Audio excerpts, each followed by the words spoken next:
Our presenters today are JC Sheen and Jen Evers. Jen Evers is a clinical associate professor and BSW program coordinator for statewide campuses. Professor Evers teaches a wide range of courses focused on clinical skills, human behavior in the social environment, self-care, grief and loss, among others. She also supervises practicum students across a wide area around Moab and Blanding. JC Sheen is an assistant professor and MSW program coordinator for the Logan campus. He teaches courses around program evaluation, policy analysis, and principles and philosophy of social work, among others. He also supervises practicum students in the Logan area. And before they get started, we just want to remind folks that you need to be here for the entirety of the session today. We do monitor how long people remain within the session. And so you will not receive your CEU certificate unless we can see that you've stayed here the whole time. You will also be getting a follow-up survey after the meeting, and certificates will come within the next week. So if you have any questions regarding those two issues, those can be directed to me after the CEU presentation. So that is all of our housekeeping for now, and I will turn the time over to Jen and JC. Great. Thank you, Teresa. Hello, everyone. Welcome. It's nice to see a lot of familiar faces and names. We will try to make it worth your while to stay here the whole time so you can get your CEU certificate. If we do anything egregious and you decide to leave, just email me and I'll make your case to CJ later. But we do want to make this worth your time. So I'm excited. I'm going to go ahead and share my screen and we'll get started with the formal presentation. Hopefully we've got a thumbs up there that's showing. So Jen and I today are going to talk about generalist and advanced generalist social work practice, putting the pieces together. And we'll get into what that means. And we've got some models and things we're going to show you. But we just want to set up the context, right? So Jen and I teach at the USU social work program across the different levels. And generalist is what we refer to as the BSW level. Advanced generalist is the curriculum for our MSWs. And we come out of this context of educating students on an advanced generalist and advanced generalist model. And we'll talk more about what that means more specifically. We do have some things we're hoping that you'll get out of today. Specifically, we're hoping that all of us will have a greater appreciation for the intersectionality of all levels of practice, that we'll be able to consider a model that Jen and I have been working on to help you support a holistic case to cause practice, and that together we're going to generate some ideas around how we can more intentionally apply the model that we're going to share with you to practice. So I'm going to share a slide, and it's going to look very familiar to all of you, at least the terms on this slide. All of you that have been trained as social workers, we talk about micro, meso, macro all the time, right? So if we think about case to cause, if we think about working from the micro level of social work all the way through the macro level, we understand that micro is kind of individuals and families, and meso is kind of like group work, and macro is kind of maybe policy level kind of things. And if you look at this graphic, it's just a random graphic I pulled off the internet that shows the three levels. It's nothing in particular about this model that's extraordinary, but I want to point out a couple of things. One is, as we get out into practice, we often start to identify as a micro practitioner. I'm a micro social worker, or a clinical social worker, or I'm a macro practitioner, or I'm a community development person. And we kind of start to gravitate into one of these circles and kind of like, that's what we do. And we can kind of lose track of the bigger picture. Now in this picture, there's some overlap. We all do kind of little things here and there. We know that there's some overlap, but we kind of really get into our silo, and we try to get really good at that. And we're going to talk a little bit about why that might not be the way we want to practice for our whole career. And we're going to show you some ways that we can consider that. And when we work with our students, they also kind of come in, is this a micro class? Is this a macro class? And we're really working diligently as a faculty to ground them in the idea that they're being trained as generalists and advanced generalists, and that we work across these levels, and these levels intersect, and they don't just intersect occasionally. They really are woven together into the fabric of what social work practice is. And our intent today is to help us be more mindful of the connections and the interconnectionness, so that we can have we can really take intentional action as social work practitioners. And a lot of you I know supervise practicum students as we model what it means to be an advanced or generalist practitioner. So we're going to shift into a model that Jen's going to walk us through, which has helped her and I figure out how to express this idea, how to ground our students in this idea. And we want to bring it out to you, our colleagues, to see how it kind of fits into the role of your practice. So I'm going to go ahead and turn the time over to Jen as I advance to the next slide, and she's going to walk us through another way of kind of visualizing these connections. All right, get ready to have your minds blown. Are they blown by this graphic? It's okay. If not, it was a slow burn for me. I saw this several years ago when I was teaching a community practice course. It was in some materials that I received from an instructor that had been teaching it for a long time, and it's from Tully and Woods. And it just sort of stuck in my mind that, you know, their assertion was that if you're not practicing at all of these levels, you shouldn't call yourself a social worker, which I thought was a huge statement to make. And so I would share this with students, and they were, you know, as it like understanding of it as you might be looking at it right now. It's like, oh, that's nice. It's not that meaningful. So it wasn't until very recently that I started looking through and trying to make it more meaningful and providing examples of each of these quadrants, why it's a big deal. And so maybe it'll be a slow burn for you. So we see here, we have on the x-axis micro and meso and macro. And then on the y-axis, I think maybe I'm doing those the opposite. Math was never my strong suit. Individuals and categories of people at risk.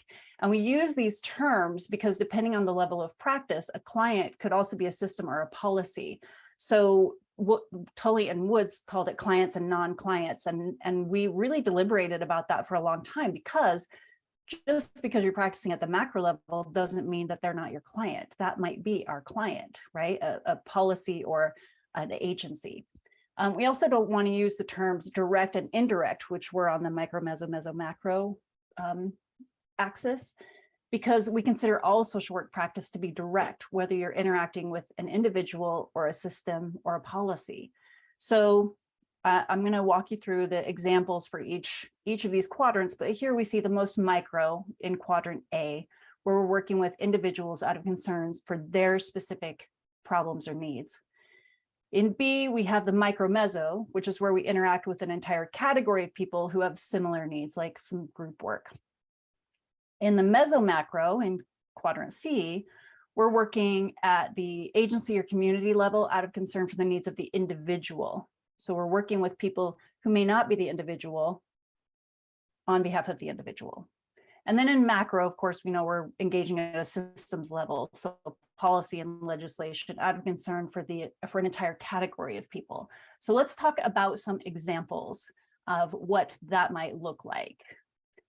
So in, first of all, it doesn't take much. I'm going to give you examples from like a BSW level job role, but it doesn't take much to shift these to an MSW level. The specific role might change, but the principles are the same.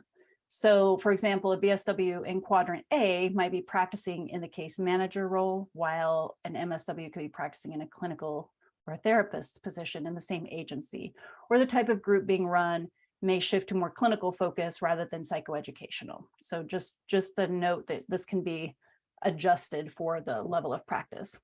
So using a BSW example, in quadrant A, you might be a case manager working at a local domestic violence shelter, and you might work with the client on a weekly basis to talk about the abuse cycle and provide resources relevant to their needs. You might also work with them to create a safety plan and ensure that those resources are available to implement the plan. For quadrant B, if you recall, that's the micro meso. You might also be running a weekly group for all residents of the shelter. It might include your client.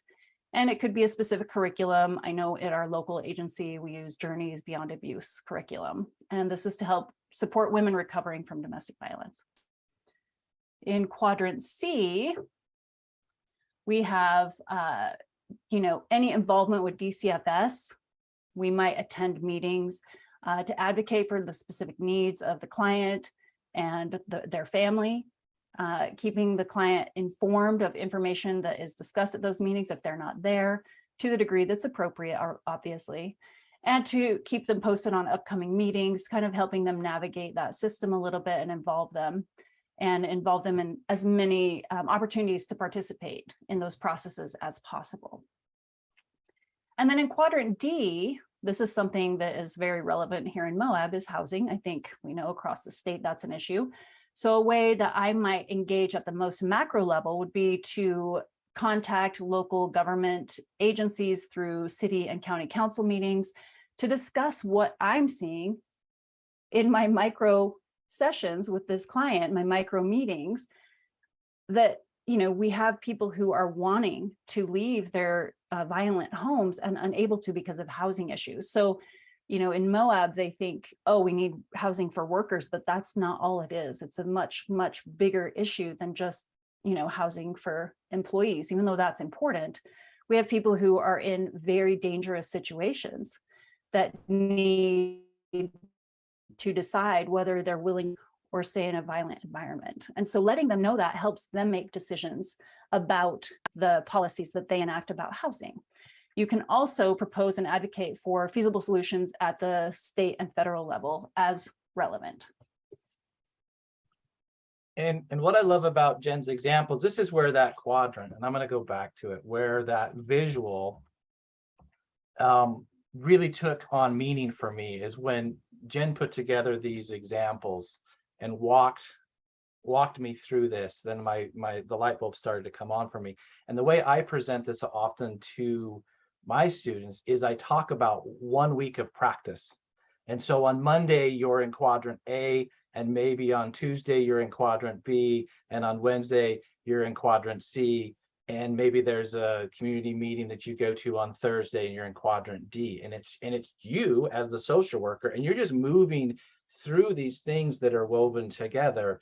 And you really can actually start in any quadrant and work your way to the others. And so when I teach like my social policy class, I might start here in quadrant D, and we'll be talking about the Violence Against Women's Act.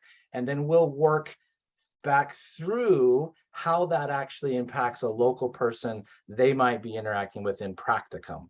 And they get to tie together that this large federal policy that funds different things and does this actually impacts the community of Moab in this way, and that impacts our ability to provide services in this way. And our agency actually gets funding in some way that's tied big picture to some of this, and that's allowing us to do our groups and our individual counseling. And so that's where it started to work really for me, is I can see how we can flow through this no matter where we start. And it's not that our students don't, and you as practitioners don't have a primary area of focus. It's that your primary area of focus, whether you are intentional or recognize it, is interacting with all of these other quadrants fairly regularly. And we feel like if we can get folks, our students in particular, to really see these connections, they're going to be much more competent practitioners overall. So I want to show you, and while I'm doing this, Jen's going to be breaking you all into some breakout groups that we're going to shift into a minute. Jen, did you have something else you wanted to add though?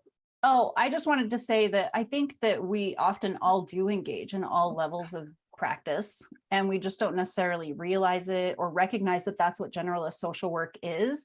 And so there's a real sort of ambiguous idea of what generalist and advanced generalist social work is. And so what we're trying to do is really drive home the point that is our identity as social workers. Then as a program, we're a generalist program, and help gain more clarity and substance to what that really means as a professional identity.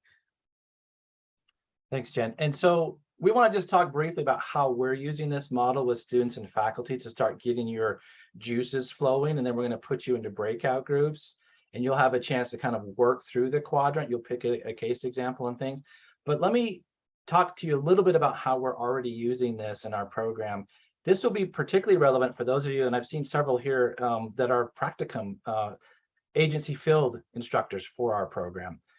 So we have now started introducing this model to all of our students at the BSW and MSW level at orientation.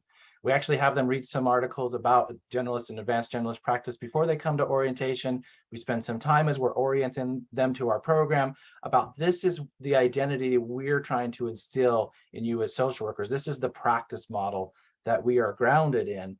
And as part of that, we've worked with our faculty to embed this quadrant, these examples that Jen had, into assignments across the curriculum, right? So it might be in a clinical practice class, it might be in a social policy analysis class, because we are trying to reinforce as faculty that this is not just a graphic, this is actually the way of practicing, and it's in the curriculum, across the curriculum. Another important piece that we're just starting to get to, and for those of you that are practicum supervisors for us, we do this learning contract, right, across the 9 competencies that CSWE has them. So there's all of these areas from policy to research to diversity to engage, assess, all of those things. A lot of our students get into a practicum setting and they don't see how all 9 are being addressed in their setting. Maybe their setting is focused on a particular piece of social work and they're like, well, these other ones don't make sense. We feel like this quadrant and this examples could help them and you as practicum instructors take a closer look and say, well, yes, we do, most of our time we spend doing this, but that's actually impacted or influenced by this, and what we do here influences this. And so just having that real concrete tool as they're putting together their goals for all 9 areas, we feel like might start some conversations and get everybody to look a little bit more closely, like Jen's saying, about how these things are just woven together. So Jen, if we're ready for breakout groups, I'm going to go ahead and give you some instructions to give you a heads up of what we're going to be doing. We're going to give you probably around 10 minutes or so, and I'll share the screen. You'll have access in your breakout room to the visual and to these instructions. But essentially, as a group, choose a specific case example from your case or workload. So if you're someone that does clinical cases or someone that does community development, pick something from your lived experience, from your practice. Again, adjust names and details to maintain confidentiality as we would as ethical social workers. And then start in whatever section of the quadrant makes sense, or the model makes sense for you. Start in A, start in D, whatever makes sense for the case you've chosen. And as a group, as a small group, identify at least one intervention or one connection that is applicable for that case in that quadrant. Okay. And then if you get through that, go ahead and work on a different case. If you have some conversation, but again, we're going to give you about 10 minutes and then we'll come back and we'll have you, those of you who'd like to, some volunteers, share how this went. Jen and I know that this works great with students. We have no idea if it works for folks that are out practicing. So we're going to be asking you, was this useful? How was it useful? What did you get out of this? What will it cause you to maybe do differently in the future? So with that, I'm going to switch to a screen that I'll be sharing. So I'll be sharing this with you in your breakout rooms. And Jen, I guess if we're ready, we can go ahead and assign them and let them join. Yeah, I had to let Teresa do it. I don't have that option Okay. for some reason today. I don't know why. No worries. All right, you all should be going here in just a second. Okay, Teresa, I think we have everybody back, don't we? Yep, they should all be here. Okay. Welcome back, folks. Hopefully you had a chance to get a little bit of your hands dirty into the model and kind of like work through at least one particular scenario from your group. We've got some good time now to really have a conversation. And we know that you just barely saw this, you just barely kind of played around with it for a little bit. You got like a little short example from us. But we want to have some conversation just about your general impressions of what stood out most to you from your small group exercise, from just even starting to play with this idea.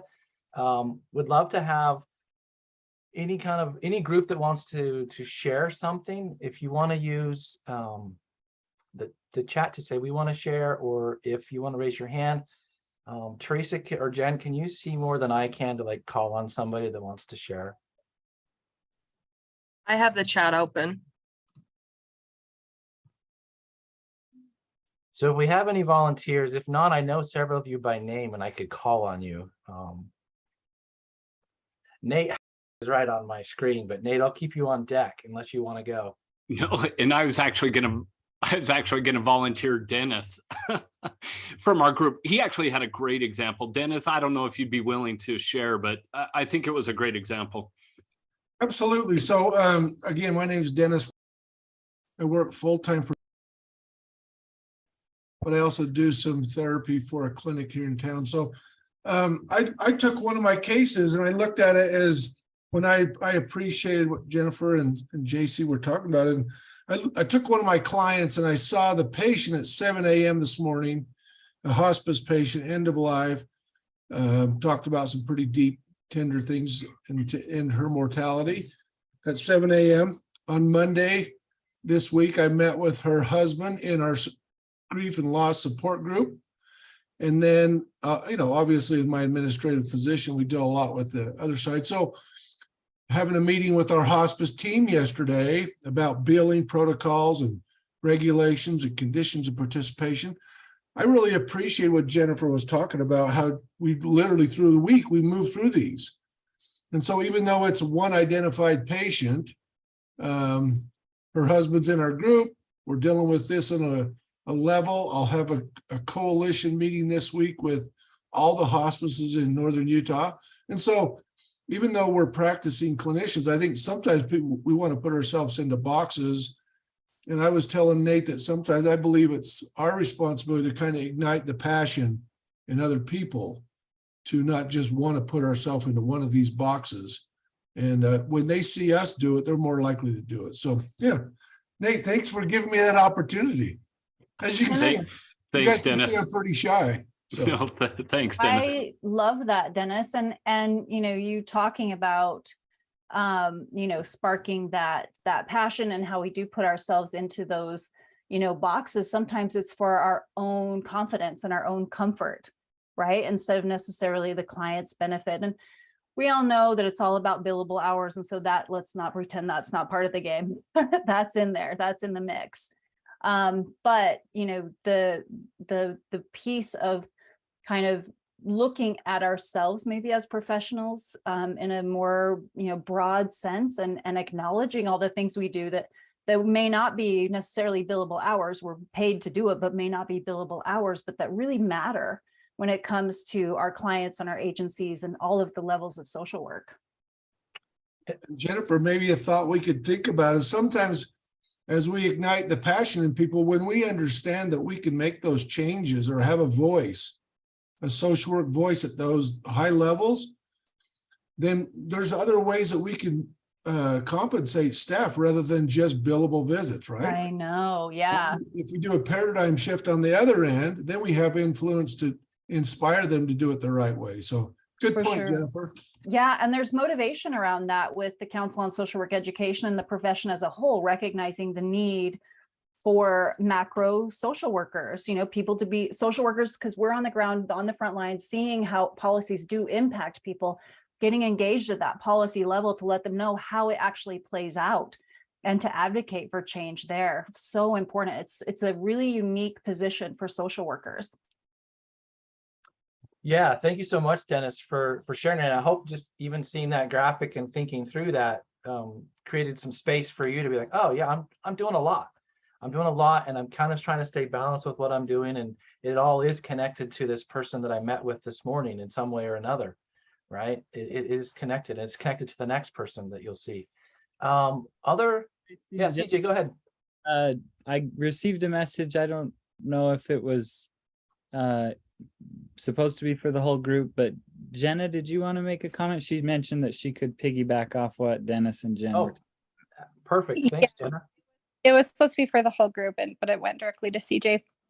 So I had thought of this after our discussion, but Dennis and Jen were kind of saying something about how we can kind of be influential at those higher levels. And I thought about this model after our group discussion, but I am a hospital social worker. And we had a case about a month ago that basically kind of what the case entailed was that we had a patient in our emergency room that we could not find appropriate placement for him. He needed very acute, high-level psychiatric care and had a lot of aggression. And so there were a lot of places that we explored placing him, but he wouldn't be safe there. The staff that were at those facilities wouldn't be safe there. So we kind of ran into what ended up being a very, very long process of me getting involved with people on multiple levels. I'm talking hospital administration, everybody within the hospital administration, people within law enforcement in the community, the district attorneys, judges, even the state mental hospital, things like that, as to what to appropriately kind of do with this patient, because there's a way, obviously that we kind of have to work the system in those things, but he kind of was just a very special case. And a lot of it fell down to me as the social worker representing him, that, when we ended up having a huge conference call with a lot of big players in the community, it all came back to Jenna, you're the social worker, what do we do? What are you going to do? And it came down to policy, like looking at policy. We're going to have to rewrite some policy because of this, laws and things that just kind of were written in such a way that we couldn't, find a way to, really help this guy. And so everything became involved, and ultimately we were able to get him the appropriate help that he needed, but it took a long time, and it took anybody and everybody that we could to bring them together. And a lot of those people kind of quite got a really good idea of exactly what social workers do and what it looks like, because the doctors had one opinion and the police officers had another opinion, but it came down to my assessment and my evaluations as far as what would be most appropriate for him. That's so exciting to hear. As social workers, we're collaborators and connectors, almost just as a reflex, right? That's what we do. And there does tend to be, we recognize in our students a little resistance to policy courses, and there's sort of this policy. But if we can sort of recognize that that's an area that we can have a lot of impact and a lot of input, if we can understand how to do that, and you got put in a position of having to kind of step up and look at, oh, this actually doesn't make sense, or we need to change this, and having that specific instance, that's typically, I think, how policy changes, right? It can be very reactive to a situation that, is like a case study, right? You're like, oh, this happened, and we needed to really look at how our policies were affecting individuals and affecting the ability of agencies to serve those individuals. And yeah, that's a really exciting story, and a exciting thing, I think, to be turned to as an expert, as a social worker. That's exciting for me to hear. Yeah, and one of the things I would add to that, and I appreciate both Dennis and Jenna sharing for the conversation. So these quadrants, A, B, C, D, it's not that you have to spend 40 hours in each, right? It is so Jenna, now that there's a recognition that a policy needs to change, ideally you have other colleagues that have, maybe that's more of their focus and they spend more of the time in quadrant D, and you can kind of educate them, and then they can pick that up.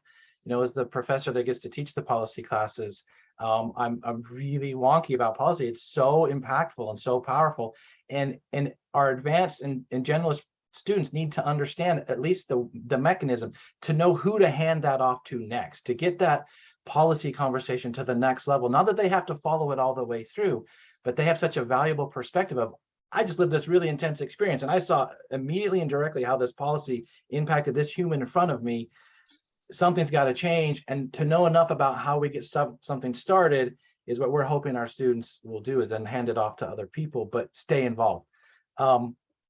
Great conversation. I am curious if any group approached this from one of the other quadrants versus the individual approached it from a category of persons level, or approached it from a policy level. Did anybody start with some of those other quadrants? Just to throw that out, and that's okay if not, but I just want to check. And if so, would you be willing to share?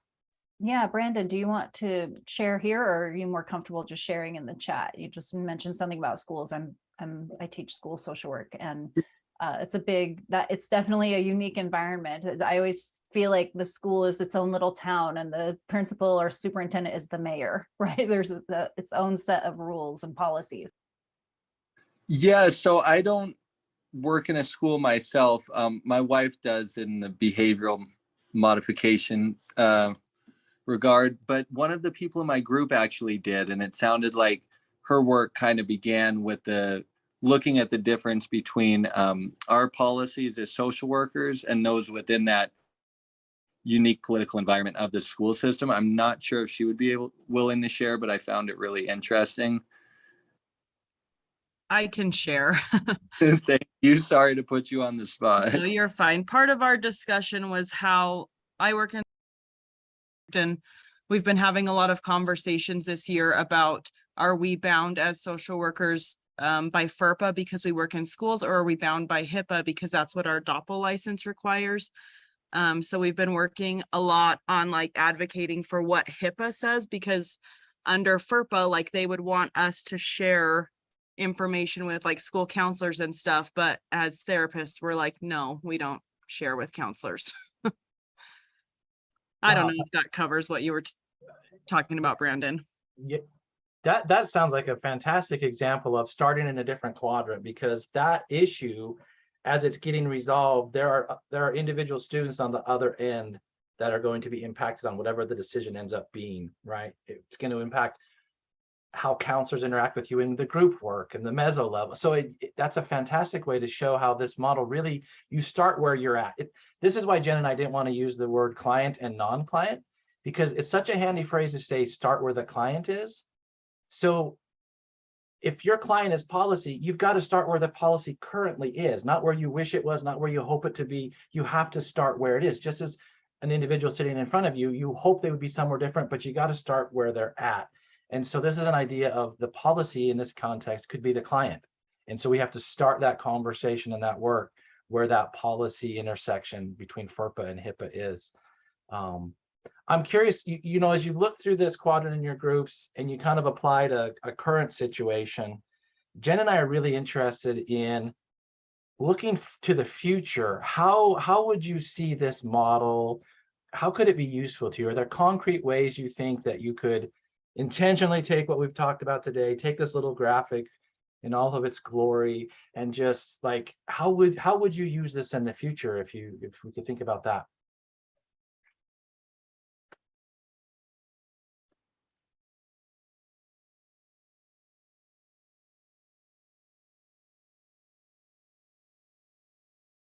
I'll tell you how I've utilized it for our students over the many years. Number one, again, kind of creating competency with them first and foremost of this model, right? But then reminding them and inspiring them that they have a voice. And I think if I look over my career 30, 40 years ago, social workers we were just kind of set off to the side, and we'll call you when we need Medicaid or we have a suicide attempt or drug and alcohol. More and more, we're part of big systems. And the more we create competency in the meetings, the more likely we're going to be able to have a voice, and the more likely we're going to be able to carry social work torch forward. So I think part of that is, again, starting with the foundation of this is the model, but then actually modeling the way as we go forward.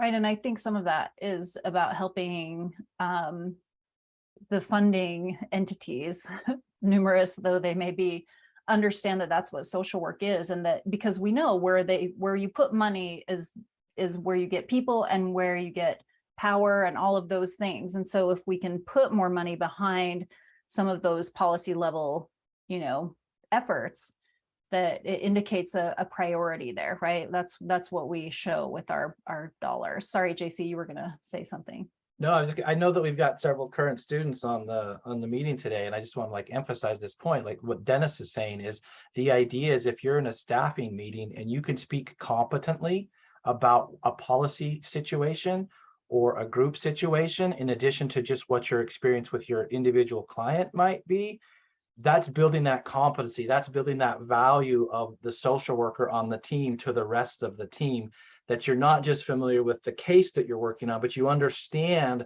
how that individual case impacts policy and is impacted by policy, impacts categories of people and is impacted by categories of people. And I think that's a really important piece, Dennis, that we are still trying to build let the world know how valuable a well-trained, advanced, or generalist social worker can be, what a valuable member of the team they can be. That's one of the niches of our profession, right? Is that we are trained across more than just one area. We are competent across these levels of micro, meso, macro, and to practice that way. So I appreciate that. Other thoughts? Anyone else with a piece of like how they might use this going forward?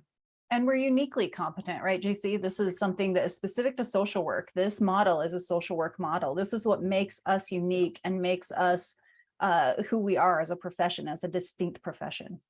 Absolutely. Yeah. Thanks, Jen. Can I say something? Please. I'm a second year MSW student, and I'm in my practicum, and I kind of talked about this in the group.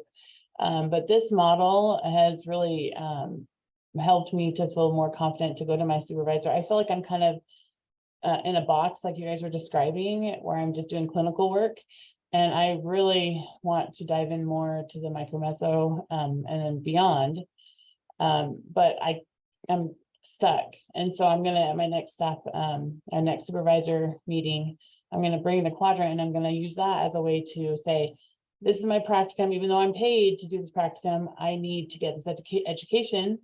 So I need to have time and space, whether I get it's volunteer or you know, I go off the clock or whatever. I don't care. I need to have this time as part of my 15 hours, 20 hours a week to do like macro, you know, other stuff, because I really want to do more groups and I want to do more. I want to learn more about my community, like how to help start things in the community. So anyway, that's what I'm going to do with my new knowledge. So there you go. Thanks, Rebecca, for chiming in. That's a great thing. So you have this actually concrete tool to help guide a conversation, which is, you know, why the graphic is there, for a concrete tool to be able to kind of work through that. We have about 5 minutes before Jen and I were planning to wrap up. I'm curious if there's either other examples that people want to talk about, or really any questions that you have for Jen and I about any of the things that we've talked about today.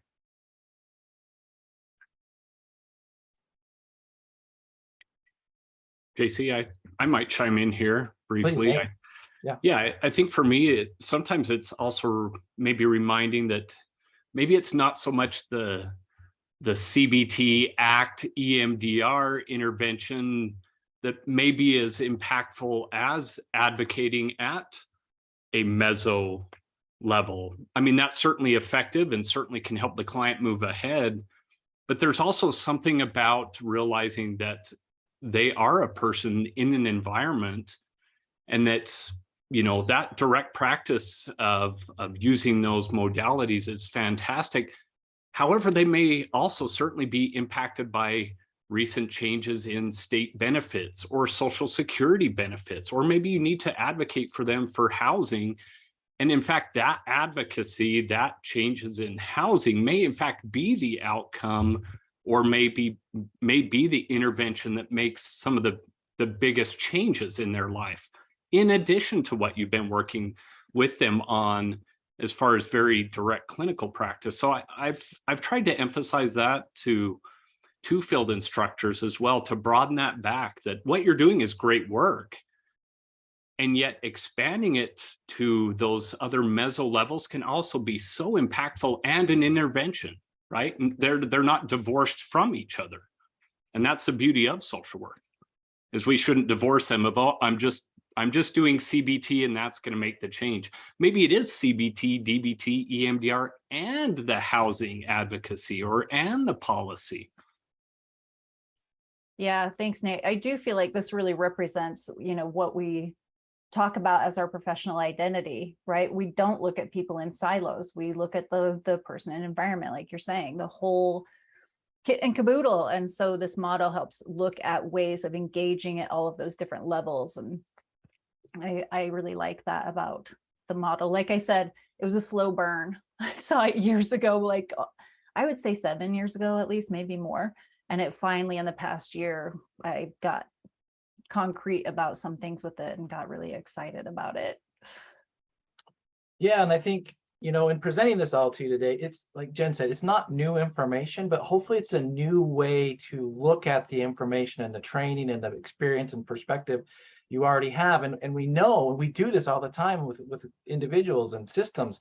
If we can shift the perspective, if we can get a different perspective on something, a lot of growth and a lot of new things can emerge out of that, even though it's the same basic information. Looking at it slightly differently and applying it differently can really be impactful in a number of ways. And that's really, as we kind of wrap up, is reviewing the objectives. We really just hope even this brief conversation, this brief chance to kind of reconsider your own training and experience in the context of this conversation has led to maybe some greater appreciation of, like Nate was saying, the intersectionality. Like, these are not separate things. They are, it is a kind of a flowing, smooth, interwoven pattern of what we do, right? It all, you change something, we know this from systems, right? You change something in this part of the system and other things trickle and change as well. We hope that you can kind of consider how this might be useful to you, like Rebecca had talked about. You know, how does this help you really re-engage with that holistic case to cause professional kind of mentality and obligation that we have as social workers to practice competently across these areas. And hopefully you've got at least some ideas, or you'll have some ideas. Like Jen said, it took us a while to kind of like get to some real concrete examples for our own practices, but really so you can more intentionally apply this kind of perspective to what it is you're doing. So with that, we're going to kind of wrap up. I know that Teresa has some information she wants to say. Jen and I would love feedback. They'll tell you how you can give us that feedback, but we would absolutely appreciate feedback from all of you. What we could do better, what you liked, what you didn't like, all of those kinds of things would be helpful for us to kind of move this kind of idea forward. So thank you for your kind attention and your participation today. We really appreciate it. Jen, do you have any final thoughts? No, just echoing the appreciation of the discussion, engaging and talking about this and thinking about this, and just getting to hear about some of the things you all are doing is always exciting. Teresa, we'll turn it back over to you.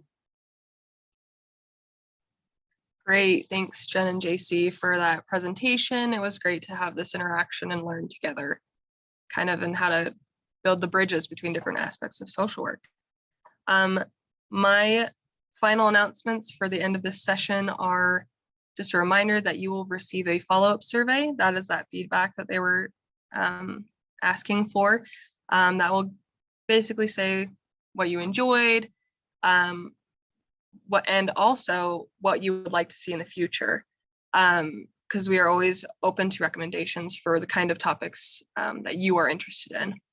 And certificates for your credits will come out within the next week, so check your emails for that. And I think that's all I have. If you do want to ask any questions with just Jen and JC, you can feel free to stay on the Zoom for a minute if you have more specific questions. But other than that, that is the end of this session, and hopefully we can see you at the next one.